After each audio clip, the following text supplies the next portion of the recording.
hey, I really need somebody to help out, and Devin came through for me. So Devin's going to talk about patch burning, benefits of patch burning, sorry, to the livestock producer. He's got some great new research and stuff that he's been talking about. So Devin was raised on his family's cow calf farm in northwest Iowa and did his undergraduate degree at Grinnell College.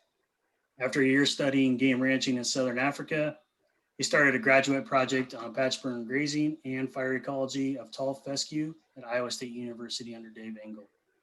Devin is currently associate professor of range science at North Dakota State University, where much of his research aims to understand how prescribed fire can be used to support sustainable grassland livestock production.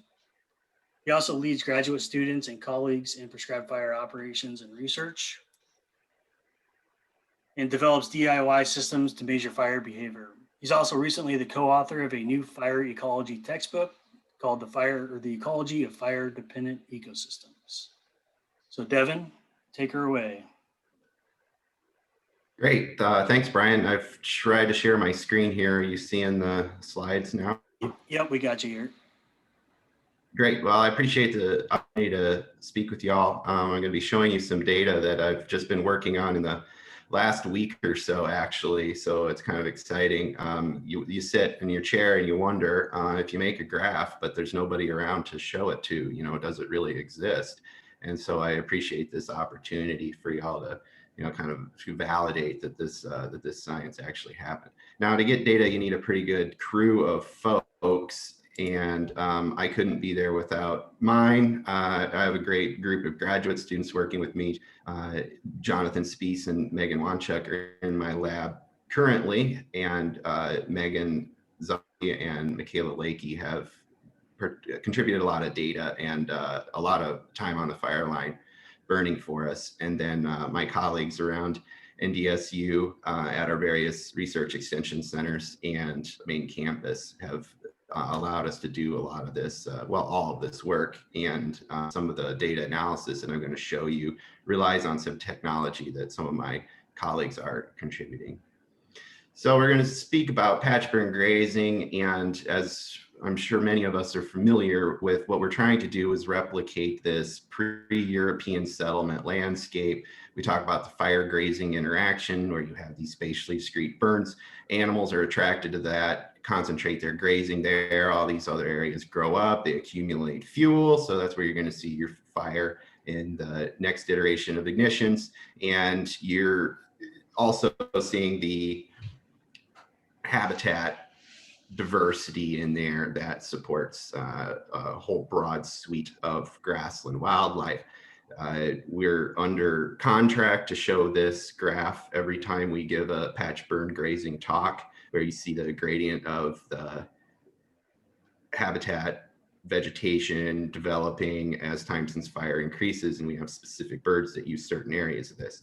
More colorful, I think, is some of these images from Tori Hovick. If anybody knows Tori, he's a bird nerd with a big camera, so I mined some of his photo albums to show these different species of birds using these different vegetation types. And this is what I've started calling patch burn grazing 1.0, where a lot of this work that came out of what I call the Engeldorf studies from Sam Fullendorf and Dave Engel across Oklahoma, Missouri, southern Iowa, where they were using patch burn grazing on conservation areas for this habitat diversity, mostly bringing animals onto these conservation areas. And the main thing was wildlife management, biodiversity conservation. These are some data that I worked up from the Tallgrass Prairie Preserve in northeastern Oklahoma, where they had a really interesting study where they were able to manipulate the number of patches to see just how many patches we should divide a landscape into. And at this particular site where, pretty high rainfall in eastern Oklahoma, we saw the most heterogeneity. So everything that we want to get out of patch burn grazing, we saw that optimized at about 3 to 4 patches in the landscape. So that's a 3 to 4 year fire return interval. And the numbers here, I believe, yes, are the fire return intervals for those. So you can see how you can manipulate fire return interval, throw in some season of burning in there, and you can see where you're getting the greatest spatial heterogeneity. I think this is interesting because just starting to divide up your landscape more and more, you actually see results diminish. So this 3-4 year patches, 3-4 year 5 return interval, dividing landscape into 3 or 4 patches seems to be the best when you have high rainfall.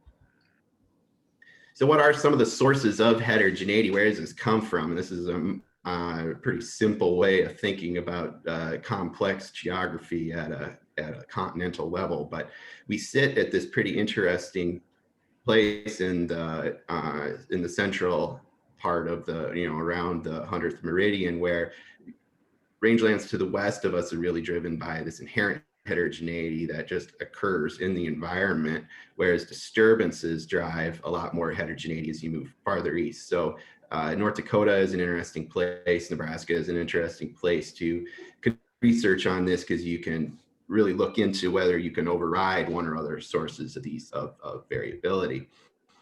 So as an example of inherent heterogeneity, here's one of our pastures in southwestern North Dakota. We think about this inherent heterogeneity as soil types and ecological sites. If people are familiar with ecological site descriptions from the NRCS, that's what's mapped here on the left. And you can see that yellow line on that saline lowland there. And then on the right is a drone image of that same pasture with those two patches in that lowland. So with inherent heterogeneity, we just know there's going to be some parts of the landscape that are just perennially going to be wet and highly productive. There's some parts of the landscape that are just going to be shallow soils, and they're going to be dry, and they're going to be less productive. It really doesn't matter what we're doing from a management standpoint.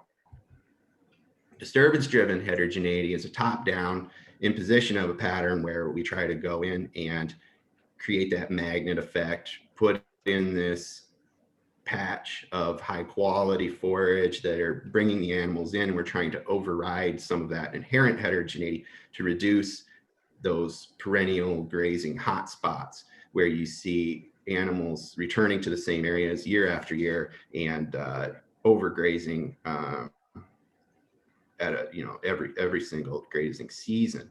So what we're trying to do here is what I think about this as squares versus squiggles. We're trying to put this pattern of fire on the landscape and override this inherent heterogeneity that comes from the differences in soil and productivity.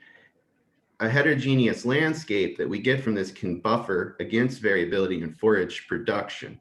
So this sets up for me what I'm calling patch burn grazing 2.0, where we're actually trying to think about how we can enhance livestock production with this management. The focus doesn't diminish the focus on wildlife conservation and biodiversity and habitat, but the emphasis is on the positive benefits that we can produce for producers. And why might they care about heterogeneity?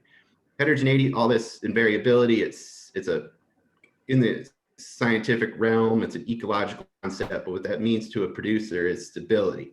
And one of the best things I can think about to say how this can be immediately beneficial to a producer is the predictability that's lended in making stocking decisions. So at the beginning of a grazing season, a more stable landscape is more likely to confer confidence to a producer that when they put a given number of animals out on that pasture at the beginning of the season, regardless of what happens with rainfall over the course of that season, they should be able to be confident that they're not going to need to be scrambling to purchase hay, move animals off that landscape. And this really reduces the price or the cost associated with purchasing inputs, because one of the problems is the time you need hay is when everybody else needs hay. You don't ever need to go out and buy hay when hay's cheap. And so we're able to create essentially this grass bank in the landscape where the animals can go and graze for themselves, feed themselves hay in those unburned patches. And my graduate student found this for me, just saw this the other week, actually. And this is really characteristic of patch burn grazing 1.0 when it relates to producers, as we see, does not negatively affect stocker performance. So up to now, you see a lot of the thing being like, bring your animals onto this conservation area. We're going to do patch burning. We need the grazing here to create the habitat that we want. And don't worry, your animals aren't going to starve. You're going to be able to bring your stockers back at the end of the season, your cows at the end of the season, and nobody's going to be skinny, nobody's going to be dead. This doesn't negatively affect their performance. But what we're trying to show with this research in North Dakota, at least in my lab, is that there is direct positive benefits to the livestock producer for burning parts of their pastures. We already have a little bit of evidence for this going in. On the left here are some data, same data from the Tallgrass Prairie Preserve, where I showed that as heterogeneity increases, so when we're out there in those 3 to 4 patches at the 3 to 4 fire return intervals, this temporal variability, so the variability from year to year and how much forage is available goes almost to zero. So this is where we're coming with this idea that we have a lot more predictability in the availability of forage on a year-to-year basis on these spatially heterogeneous landscapes. And the idea with this comes, as I just said, is this idea of a grass bank or a forage stockpile where we don't need to provide hay for grazing livestock. They can just go into that unburned patch and get it themselves if the burn patch reduces its productivity, say due to drought or whatever. And I saw this exactly on a demonstration trial I'd set up in Tennessee, where we sampled in May, and then in Brian's face is covering me to make sure this is May and July. And we are in the intermediate period, we had a severe drought there in Tennessee, and we saw our animals shifting their grazing over to the unburned area and getting their forage there. We didn't need to buy any hay to keep those, to maintain condition on those livestock. So once I moved to North Dakota State,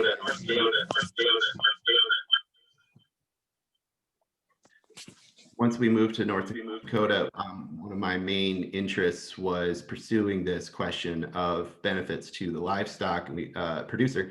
And so we set up 2 patch burn grazing experiments, one here in the central North Dakota on the Prairie Coteau, and another in a semi-arid region in southwestern North Dakota. Out here, we collect very similar data, but they're set up a little bit different. In Hettinger, we have cattle and sheep on patch burn grazing pastures only. In Streeter, we only have cattle, but we're comparing patch burning and continuous grazing without any fire. And then we've also added rotational grazing comparisons. So we have 4 pastures of each. Interestingly, for our patch burning, we have 2 types of burning where we're varying the season of fire. So in 4 pastures, we're burning 1/4 of the pasture a year. For everything gets a 4-year fire return interval, but we burn a 40-acre chunk in the spring. That's it for fire for the year. On 4 other pastures, we're burning 20 acres in the spring and then another 20 acres in the summer. The idea is that we can get a new flush of growth on these mixed grass cool season dominated stands coming out of that summer slump period. We can burn that, and then we see the cattle shifting over to that. There's been some management challenges with that and getting those summer burns in. I saw in the chat some questions about growing season burns. Have a lot to talk about that from our experiences with that, but it's not going to make it into this talk directly.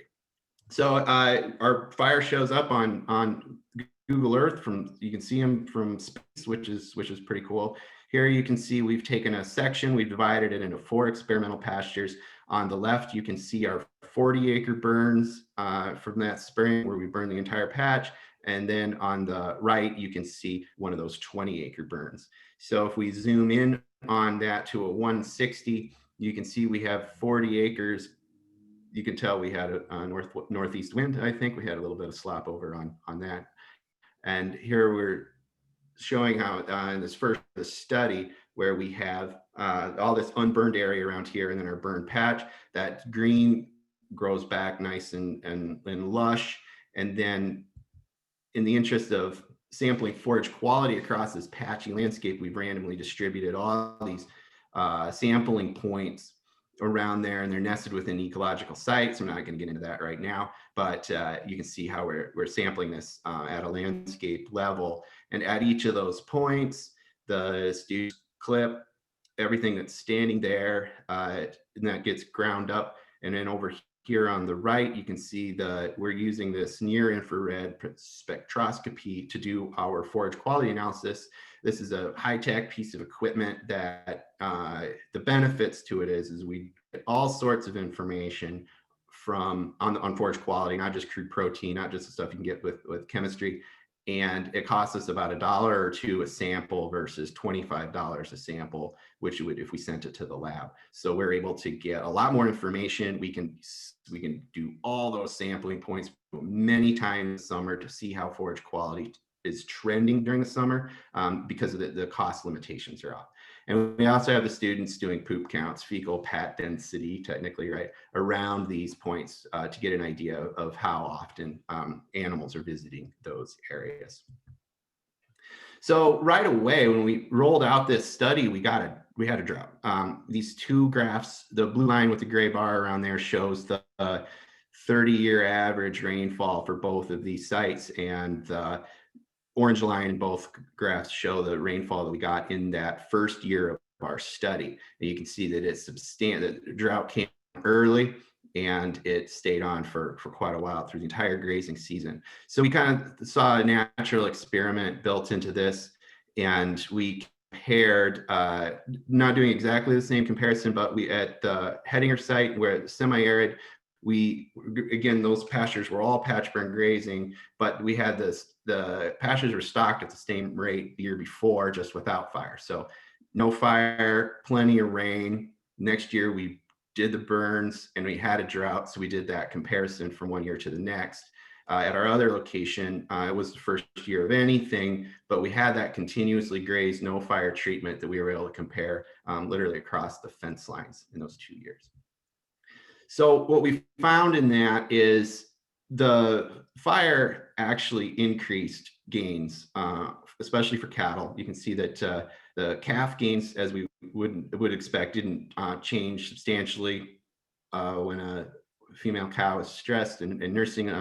The conventional wisdom is she's usually taking that protein off back to make milk for her calves, even if she's under stress. So you don't expect to see it only until things get really bad to see the decline in the cattle. But our sheep actually did a little bit better. Cows weren't terribly far off from the previous year out west. In the further east, where we have more rainfall there in central North Dakota, we actually saw cattle losing weight over the grazing season in pastures where we didn't burn. In both cases where we burned in the spring and again in the summer, we saw positive increases in cattle gains. They're putting on about 0.4 pound a day over the course of the grazing season. So that was unexpected for us to see it, even in a semi-arid area where we're seeing the livestock performance not suffer because of, despite the drought, and actually the fire helping. We attribute this to the higher crude protein in the burn patches. You can see the green are the burned areas in each of the locations, consistently higher than the unburned areas in both locations. Not a big difference in whether we burn in the spring versus the summer as well. So going back to those, the data on poop counts around those, we see that consistently the grazers were using the burn patch more frequently than other areas in the landscape throughout the grazing season. So we saw that magnet effect. We saw them attracted to those areas of high forage quality or high crude protein content, at least. So that wasn't just a fluke. That wasn't just our first year. This is data from the central grasslands there in Streeter only, but you can see here we have all 4 of our grazing treatments.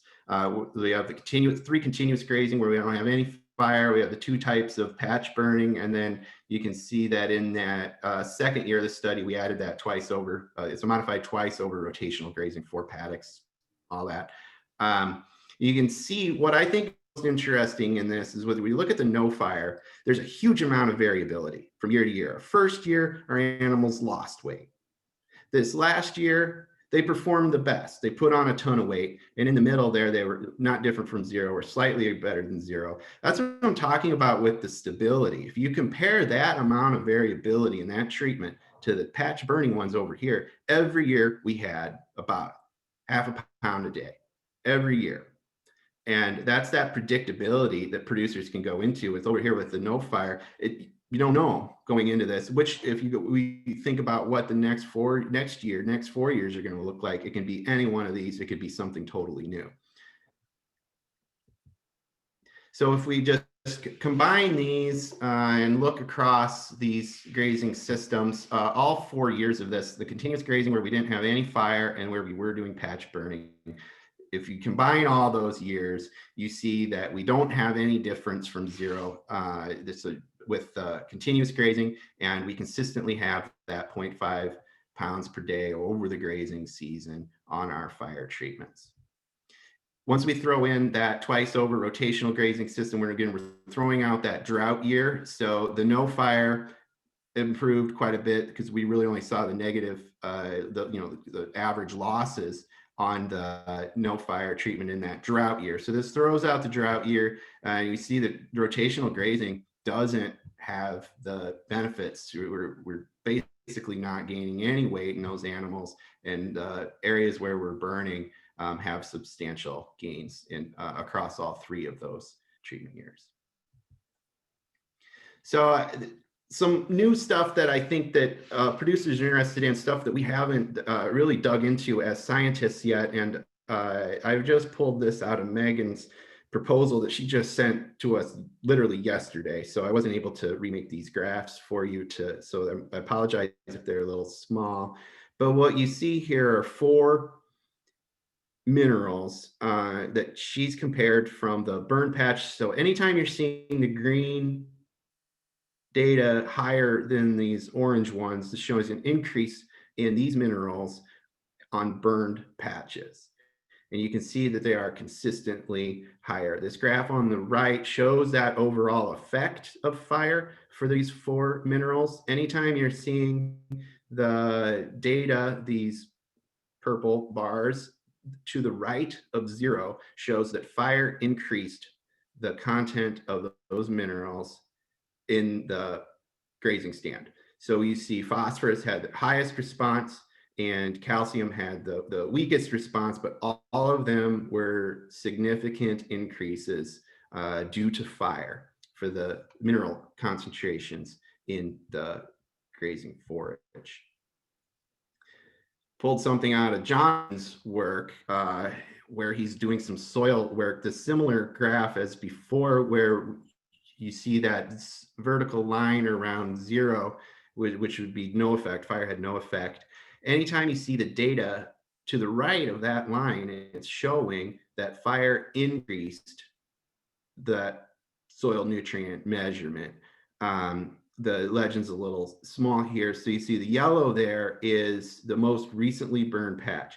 In every single one of these measures that Jonathan made, total nitrogen, total carbon, potassium, decomposition rate, and then microbial abundance, fire increased that in the most recently burned patch. All of those points were higher. In the second year since burn, generally we had increases, but it's starting to go down. And then we see a lot of those values return to pre-fire levels by the 3rd year.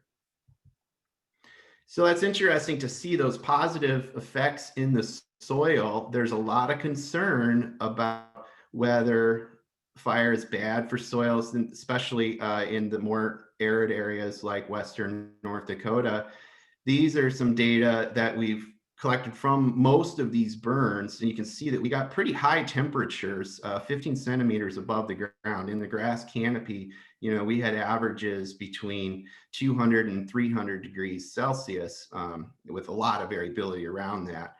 But then when you look at the soil surface, and remember, soil is a great insulator, And so even if we'd gone much below the soil surface, we'd see these numbers drop off quite a bit. But we only rarely exceeded this 200-degree threshold on the soil surface. So we got pretty good fires for having not ideal conditions in terms of fire weather, and a lot of patchiness and low fuels. But we got good fire behavior, and we saw the soils being quite resilient to this.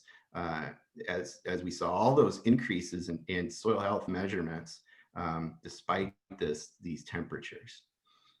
So some things, how do we think about these data in other ways to look at them to really address questions of interest to livestock producers? Obviously, crude protein isn't the only thing that determines forage quality. And that's what I'm showing you now. That's kind of a shortcut that a lot of range scientists and ecologists especially take when they're talking about forage quality. One thing that's great about the NIR is it gives us all sorts of stuff. And the graduate students are chugging that right now to look at fiber and cellulose, hemicellulose, and trying to come up with just general relative forage quality across these landscapes. And so that's forthcoming from the students' work. And then there's always a question of like, do we really care about cow gains? We talked about before how cows are going to take it off their back to keep milk into their calves. Stockers weights, that's where money is. What your stockers are gaining over the season, and that's beef that you're able to sell. But looking at cow gains, especially up here, thinking about whether they're going into the winter with sufficient fat on their back and whether just generally in good condition is really a concern. So there's a lot of stuff that could be going on in the seasons, within the season, animals losing some weight during the summer slump where our cool season grasses are shutting off before the warm season grasses come in. So looking at some of the things, some physiological parameters on stress levels of the cattle throughout the grazing season would be beneficial. We have data on the reproductive success. All of our animals are AI'd, and the animal scientists are doing works on liver biopsies and all that. So looking at some of that across these management treatments would be interesting. To me, one thing that was interesting though is this last summer, calves came off our rotational grazing pastures lighter than the continuous graze pastures, and I think that's a point of concern because we just assume that the cows are going to take protein off their back to keep it going into their calves, and we only see calf performance decline when things get really bad. And we saw that this year, even though we had decent rainfall. So I think that's something to look into. We don't have a lot of evidence here that rotational grazing is a very good idea in this landscape, and we're actually seeing benefits from fire. So I think we reviewed all that stuff here. We had the livestock maintained or even gained weight on our burned areas, even when we had a drought. We definitely saw everything we expected in terms of magnet effect and livestock using those areas of high forage quality. And I think we have pretty good evidence that soil is resisting the heating. We don't have to, it allays a lot of those concerns that folks might have about negative impacts to soil health in terms of burning. So if you've got any time, I'd be very happy to take any questions. And again, I appreciate the opportunity to speak to y'all. Thank you so much. We do have a couple of questions in here. One of them is there any similar research done to look at forested or tropical ecosystems as far as soil nutrient content? Oh, so I had some ideas before, but with soil nutrients, so similar research in terms of patch burn grazing, there's a ton of work on soil effects, fire effects on soils in almost every ecosystem around the world. And I'm actually working on that right now, trying to kind of compile a lot of that. And we see it's mostly the time since fire is the main difference. So it's the magnitude and the time of recovery, but consistently one sees pH increase, consistently one sees increases in ammonium and then subsequent increases in nitrate, and similar patterns in soil microbial communities. You see fungi tend to be knocked out by fire, but then recolonize. Bacteria take over because they're doing the mineralization. Those are, I would almost say, universal across ecosystems. It's just a matter of the intensity of that shift and then the time it takes to get back to equilibrium. Now, in terms of fire and grazing combined, there's a lot less of that. In terms of tropical, the Archibald Research Station in Florida has some interesting patch burn grazing research. And I'm not sure about forested specifically. I don't know if somebody's thinking about grazing allotments or on Forest Service ground or something, but I think fire in those systems would be interesting to explore as well. Okay, thanks. Another one is, do you see certain grass varieties respond better than others?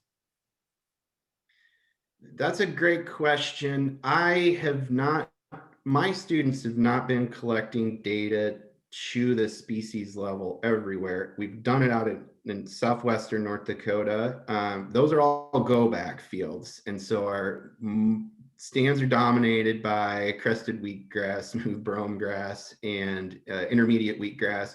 We're seeing western wheatgrass increase. We're seeing grama grasses and little blue stem increase from the fire.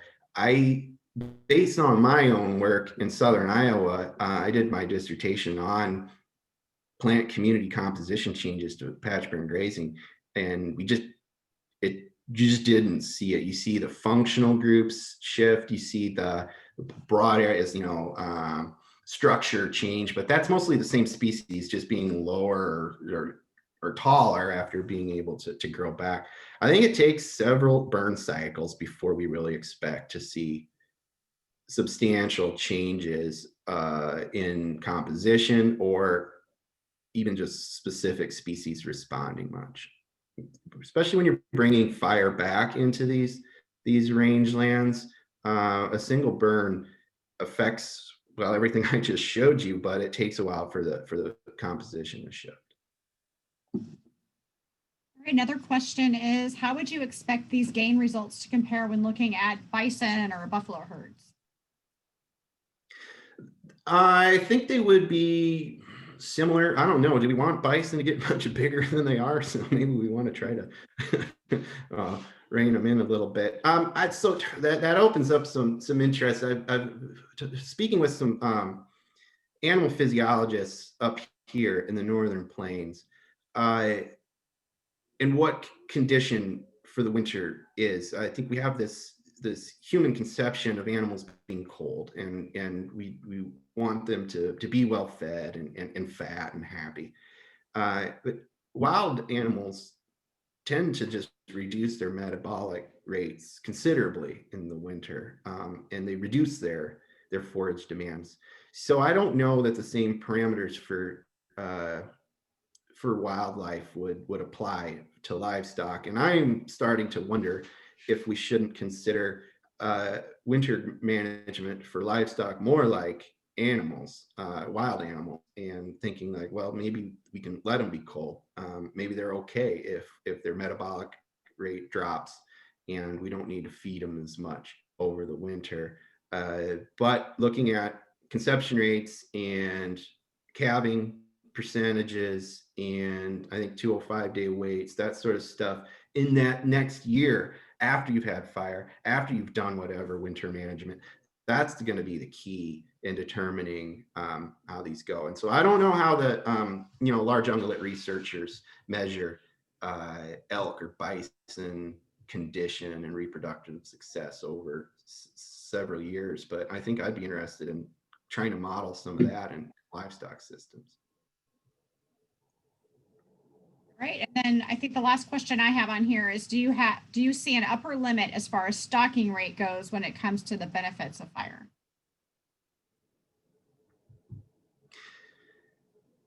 Well, so we still have to balance these, or we're still interested in balancing the ecosystem and conservation aspects of fire and grazing. I think you can look to the Flint Hills to see where the upper limit of stocking and fire is, where they burn everything and double or triple stock at the beginning of the year. That's probably where your upper limit of livestock production on burn pasture are. But that's just a very different system.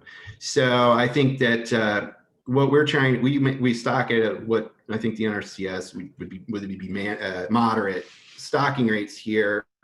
We don't see a lot of turnoff from our local producers that our stocking rates are too low, but they are certainly lower.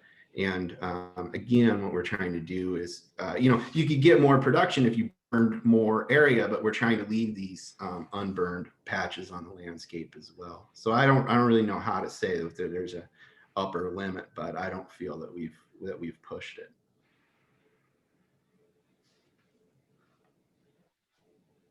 That's all of the questions I have on here so far. Thank you, Devin. Great. Well, I appreciate it. Thanks a lot. Yeah, thanks for coming in last minute and helping us out. All right, so we're getting around lunchtime. We're almost done.